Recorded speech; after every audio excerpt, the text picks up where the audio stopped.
தருமபுரி மக்களவை தொகுதி பாமக வேட்பாளர் சௌமியா அன்புமணி மேட்டூர் சட்டமன்ற தொகுதிக்குட்பட்ட பகுதிகளில் தீவிர பிரச்சாரம் மேற்கொண்டு வருகிறார். கூடுதல் விவரங்களோடு நமது செய்தியாளர் ராஜா இணைகிறார். வணக்கம் ராஜா, கூடுதல் விவரம். வணக்கம் மேடம். மேட்டூர் தொகுதி குளத்தூரில் தருமபுரி நாடாளுமன்ற பாமக வேட்பாளர் சௌமியா அன்புமணி தீவிர வாக்கு சேகரிப்பில் ஈடுபட்டு வருகிறார். மேட்டூர் அடுத்த குளத்தூர், பொன்னவாடி, கோவிந்தபாடி, செட்டிப்பட்டி, கருங்கல்லூர், பெரியதண்டா ஆகிய பகுதியில் பாமக வேட்பாளர் சௌமியா அன்புமணி தீவிரமாக வாக்கு சேகரித்து வருகிறார்.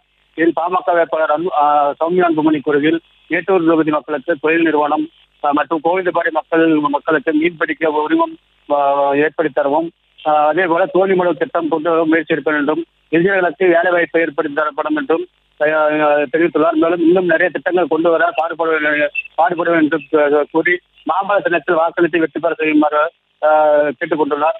மேலும் இதில் பாமக சட்டமன்ற உறுப்பினர் சதாசிவம் மற்றும் பாமக மாவட்ட செயலாளர் ராஜசேகரன் மற்றும் தமிழ் குமரன் ஆகியோர் கலந்து கொண்டு தீவிர வாக்கு சேகரிப்பில் ஈடுபட்டு வருகின்றனர். செய்திகளை உடனுக்குடனும் துல்லியமாகவும் தெரிந்து கொள்ள சப்ஸ்கிரைப் பண்ணுங்க.